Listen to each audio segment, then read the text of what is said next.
Hello friends, welcome to money making trading course channel. आज का आपका दिन कैसे रहा? आपने निफ्टी में क्या एनालिसिस किया, कौन से सीईपी लिए, ये मुझे डिटेल में बताना। और यहाँ पे अगर आप देखोगे तो हर दिन हम निफ्टी और बैंक निफ्टी का एनालिसिस करते हैं, बट इस बार हम कुछ और करेंगे। हम स्टार्ट में 3 स्टॉक्स ढूंढ के निकालेंगे जो कि कुछ आने वाले दिनों में बहुत अच्छे तरीके से आगे बढ़ेंगे, ऐसे मुझे लगता है। और ये स्टॉक्स फंडामेंटली भी बहुत स्ट्रॉन्ग है, तो ये लॉन्ग टर्म इन्वेस्टमेंट के हिसाब से भी आपको ज़रूर ध्यान देना चाहिए। जो लोग नहीं जानते, मेरा नाम Tushar Gonia, I am a SEBI registered equity research analyst. यहाँ पे हर शाम 9 साढ़े 9 के आसपास मैं अपने निफ्टी बैंक निफ्टी का एनालिसिस लेके आता हूँ। तो अगर आपने चैनल को सब्सक्राइब नहीं किया, बेल बटन हिट नहीं किया, तो डेफिनेटली मेरा जो एनालिसिस है आप मिस करोगे। और अगर आपको निफ्टी बैंक निफ्टी और इंट्राडे ट्रेड्स और जानने हैं तो डेफिनेटली डिस्क्रिप्शन बॉक्स में टेलीग्राम चैनल का लिंक दिया है, तो आप वहाँ पे क्लिक करके टेलीग्राम ज्वाइन कर सकते हो for daily intraday analysis. And at the same time अगर आपको बहुत सारे स्टॉक मार्केट के फ्री कोर्सेज देखने हैं तो तुषार गोने ऐप इंस्टॉल करके वो कोर्सेज देखना मत भूलना। And at the same time यहाँ पे मैं आपको कुछ भी एडवाइजरी और टिप नहीं दे रहा हूँ। What ever I am teaching you that is purely for educational purpose. With this let us quickly start with the next top 3 stocks which I feel will be rocking. यानी कि already ये पहले बार नहीं कहा है, ये स्टॉक्स टेलीग्राम चैनल पे बहुत बार मैंने कहा है, बट आज मुझे लगता है कि मैं उसका एनालिसिस आपको दिखाऊं और थॉट प्रोसेस दिखाऊं कि ये क्यों स्टॉक्स अच्छे हैं। टेक्निकली फंडामेंटली किसी और सेशन में मैं ले लूँगा। तो यहाँ स्टॉक है इंडियन एनर्जी एक्सचेंज। अब क्या ये मैं स्टॉक 1-2 हफ्ते पहले या 1 महीने पहले रिकमेंड कर रहा हूँ या एनालिसिस कर रहा हूँ? नहीं, ये स्टॉक 1.5-2 साल से कंटिन्यूसली एनालिसिस चल रहा है। और जो लोग संडे 10 AM का जो वेबिनार है उन जिन्होंने अटेंड किया था, जो टोटली फ्री है और जहाँ पे स्विंग ट्रेडिंग स्ट्रैटेजी में मेथड 1 ऑफ टारगेट कैसे निकालना है वो देखा रहेगा, तो this stock is actually following the same concept. यहाँ से जो 60 से अगर आप देखोगे तो हार्डली एक भी बार 20 सिंपल मूविंग एवरेज लाइन के नीचे नहीं आया था। And at the same time अगर आप देखोगे, अगर आप देखोगे पहले बार ऐसे हो रहा है कि ये 20 सिंपल मूविंग एवरेज लाइन के ऊपर चला गया है। It is a very strong fundamental company, अच्छा खासा कंपनी प्रॉफिट कमा रही है, प्लेटफॉर्म प्रोवाइडर है फॉर पावर टैरिफ्स और पावर यूनिट्स के ट्रेड्स के लिए। तो डेफिनेटली मीन्स मोनोपोलिस्टिक भी है। तो ये आने वाले दिनों में जैसे जैसे पावर का कंजम्पशन बढ़ेगा वैसे वैसे ये कंपनीज को अच्छा बेनिफिट होगा। तो ये छोटा सा इसका फंडामेंटल रीज़न हुआ कि क्यों ये स्टॉक पे आपको ध्यान देना है। टेक्निकली क्या हो सकता है तो आप देखोगे, पहले जब हम 6-7 महीने पहले मैंने जब ये एनालिसिस किया था तो मैंने कहा था 200 is a rock solid support, और अब मैं कहूँगा नहीं, 200 का स्टॉप लॉस बहुत नीचे हो गया। अब मैं कहूँगा कि 230 is a rock solid support. Entry कहाँ पे है तो 245 पे। टारगेट कहाँ पे है तो पहला 270। सेकेंड टारगेट अगर आप लॉन्ग टर्म इन्वेस्टमेंट में देखना चाहते हो तो कौन सा है? ऑफकोर्स 300। सो ये हो गया Indian Energy Exchange, a very fantastic company for short term as well as investment. जो कहते हैं हमें लॉन्ग टर्म इन्वेस्टमेंट के लिए एनालिसिस बताओ, तो ये रहा इंडियन एनर्जी एक्सचेंज। मैं खुद बहुत मीन्स 1-2 साल से इसको होल्ड कर रहा हूँ और अच्छा खासा यहाँ पे इन्वेस्टमेंट मैंने कर चुका है। अभी नेक्स्ट कौन सा है तो ऑफकोर्स अनदर पावर कंपनी, क्योंकि गर्मियाँ है और पावर कंजम्पशन ज़्यादा होता है ऐसे समय पे। And these are the companies जहाँ पे आपको खास ध्यान रखना पड़ेगा। अब यहाँ पे देखोगे ना, ये target method 3 again Bollinger band का जो संडे 10 AM वेबिनार है उसमें फ्री में मैं सिखाता हूँ। तो ये हो गया वेव, और यहाँ पे अगर आप देखोगे तो T1 टारगेट 1 हो गया 300, टारगेट 2 हो गया 350। एंट्री कब हो गया तो ये मंडे तक अगर 270 के आसपास रहा, बहुत वापस नीचे नहीं गया, तो आप यहाँ पे भी एंट्री ले सकते हो। स्टॉप लॉस कौन सा होना चाहिए तो ये होना चाहिए 247 का। So Tata power again a very fantastic company, और यहाँ से हम बात कर रहे थे टाटा पावर की। ऐसे नहीं है कि आज या कल, आप टेलीग्राम चैनल भी देख सकते हो। So really it is very fantastic. अब तीसरा स्टॉक जो है मैं खुद नहीं बताऊंगा, मैं स्कैनर को रिक्वेस्ट करूंगा कि जो मनी मेकिंग ट्रेडिंग कोर्स के स्कैनर्स है चैप्टर 3 में, उनसे मैं ढूंढूंगा कि तीसरा स्टॉक मैं कौन सा सिलेक्ट करना चाहता हूँ। तो यहाँ पे हम क्या करेंगे, let us look into money making trading course scanner, और यहाँ पे ये आ गया स्कैनर। अब एक सबसे पहले चीज़ की ऑलरेडी हमें मालूम है कि Adani green is fantastic, Adani enterprise is fantastic, both of them have given breakout, और स्कैनर ने बहुत पहले इसको आइडेंटिफाई किया था। तो ये जो है ये तो है ही है, इसके बारे में तो मैं डिस्कस ही नहीं कर रहा हूँ। टाटा पावर आप खुद देख लो, स्कैनर ने भी हाईलाइट किया और इसको मैं भी बहुत दिनों से ट्रैक कर रहा था। सो डेफिनेटली आई थॉट ये बताना ज़रूरी है। अब इसमें से हम क्या करेंगे, मैं कावेरी सीड देखूंगा, it is fantastic no doubt. यहाँ पे क्या करना है, देखोगे डबल बॉटम फॉर्म हो रहा है, स्कैनर ने भी डिटेक्ट किया।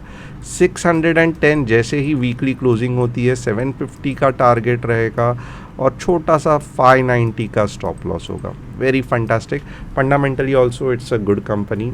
तो इसके बारे में ज़्यादा फ़िलहाल मैं डिस्कस नहीं करूँगा। तो ये 3 स्टॉक्स ध्यान देना, बहुत ही अच्छे आगे आने वाले दिनों में जाने वाले हैं। तो यहाँ पे आपको एनालिसिस या आपका ध्यान देना और स्टडी करना बनता है। अभी झट से आ जाते हैं निफ्टी के एनालिसिस पे। निफ्टी के बारे में मैं आपको क्या बताने वाला हूँ, तो यहाँ पे आप देखोगे, सबसे पहले हम वीकली में एनालिसिस करेंगे। वीकली में आप देखोगे लास्ट टाइम यहाँ से घुमा था, यहाँ से घुमा था, एंड आई एम एक्सपेक्टिंग कि ये फ्राइडे तक कुछ ऐसा होना चाहिए, इसके बाद नीचे आके ऊपर गया, इट इज़ फैंटास्टिक। बट अगर ऐसे नहीं हुआ और इसके नीचे ही आके ये हुआ, यहाँ से ही ऊपर गया, तो ये वीकनेस दर्शाता है। सो आई एम रियली एक्सपेक्टिंग कि ये लाइन के ऊपर क्लोजिंग होगी, बाद में नीचे आके सपोर्ट लेगा and then it will move back rather than this, because इस तरीके से जब होता है तब कोई आइडिया नहीं आता है कि कितना नीचे जा सकता है। So this is just one short observation. और देखते हैं डेली चार्ट में क्या कह रहा है। डेली चार्ट में इतना वीकनेस नहीं है, स्टिल पियर्सिंग पैटर्न नहीं हुआ है, अभी भी हाफ कैंडल के नीचे नहीं है, और अभी तो और कल का परसों का बहुत क्रूशियल ये होना बाकी है। तो मेरे हिसाब से कल या परसों में आपको कुछ ऐसा दिखना चाहिए, होपफुली। देखते हैं क्या होता है। आवरली में देखेंगे, क्योंकि आवरली में एग्जैक्ट लेवल्स हमको पता चलेंगे।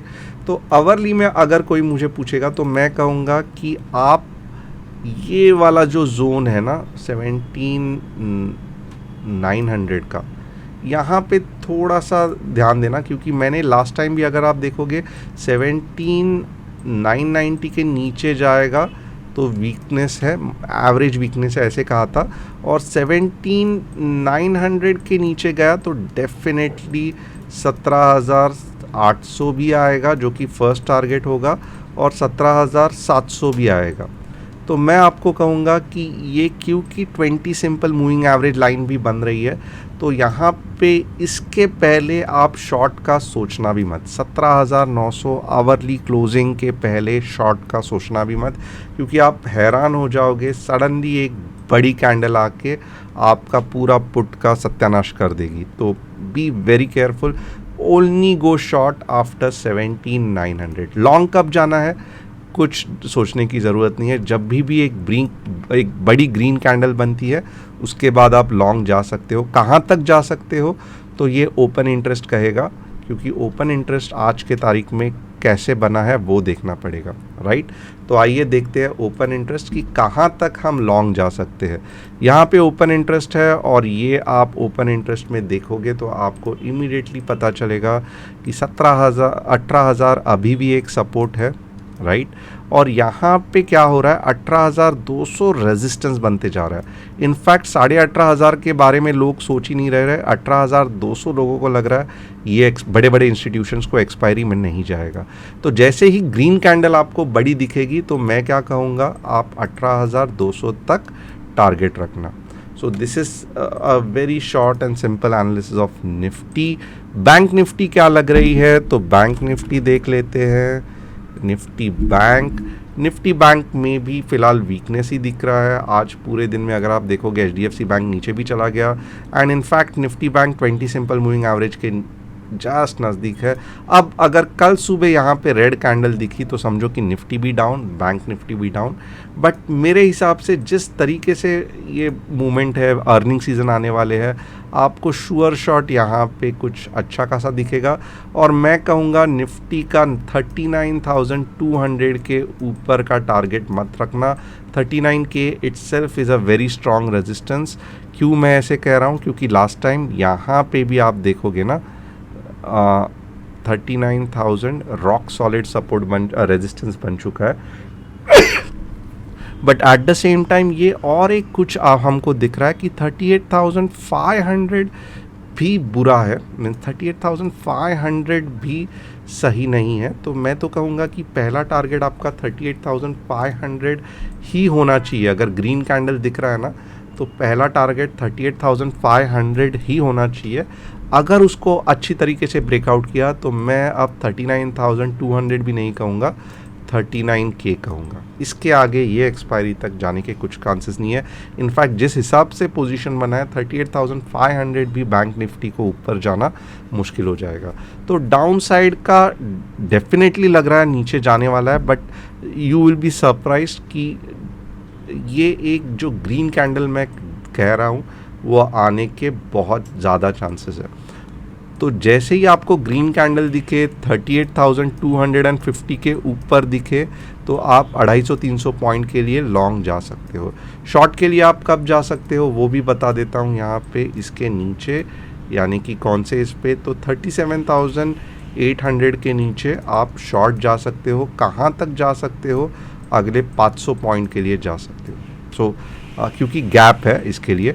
So hope you like this analysis. यहाँ पे निफ्टी बैंक निफ्टी से ज़्यादा मैं कहूँगा कि जो मैंने 3 स्टॉक्स आपको बनाए थे, Indian Energy exchange, Tata power, Kaveri seeds, उस पर ध्यान रखना।